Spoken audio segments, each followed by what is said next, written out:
slight lesson in Porpoise. porpoise. And this is how you say, my teeth are green.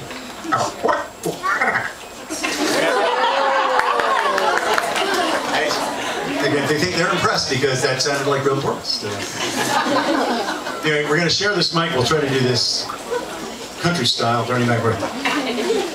Okay, this is Wendy now. She's floating in the ocean. She's been trying to find this flying boy, but she thinks it's over. She thinks she has no chance.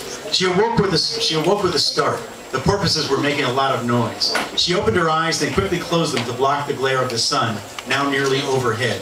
She felt a shadow across her face. Slowly, using her hand as a shade, she opened her eyes. She blinked and saw him, the flying boy.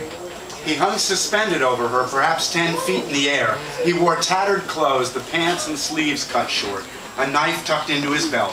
His hair was a wild tangle of reddish-orange, his face a mass of freckles around an upturned nose and sparkling blue eyes. "Hello, Peter," Wendy croaked.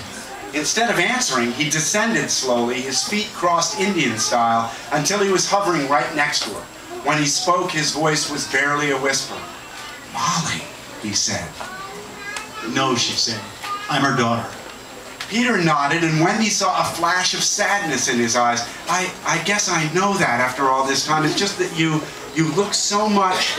"Like a cow," said Tinkerbell. From deep inside Peter's hair. "Be quiet," said Peter.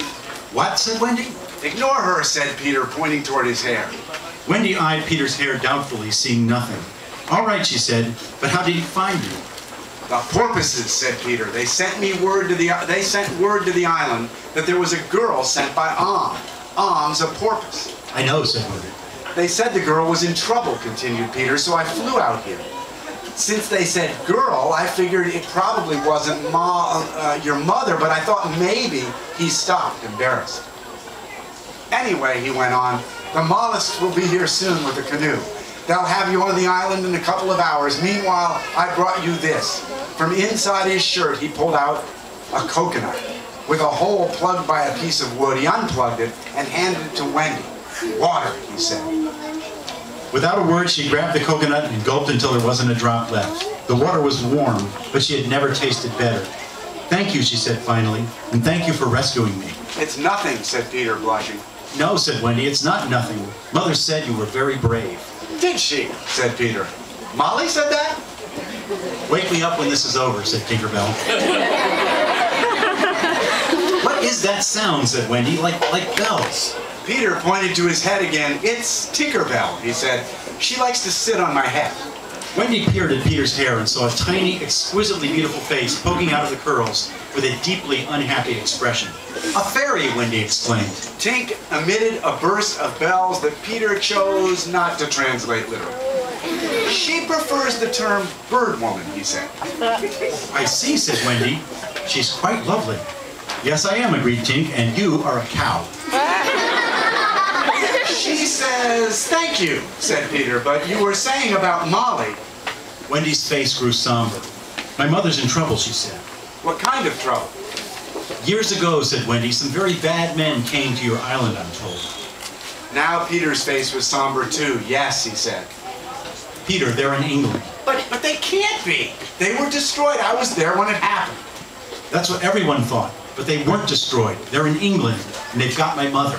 Peter only stared at her. "I've come to ask you to help me find her," said Wendy. You want me to go back to England?" "Yes." But can't her father, can't the Starcatchers?"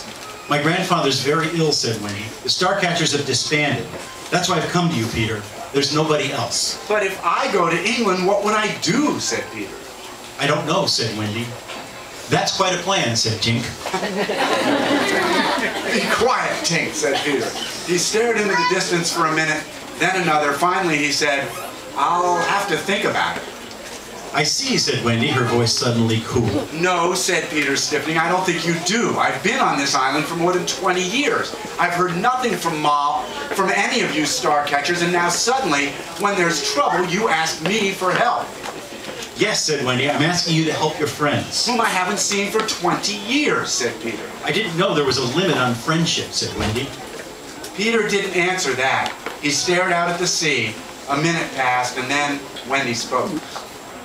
Please, she said softly. I've nowhere else to turn. Peter looked at her, then back out to sea again. His mind went back to another time at sea long ago, before he could fly, when he had been hurled into a raging sea.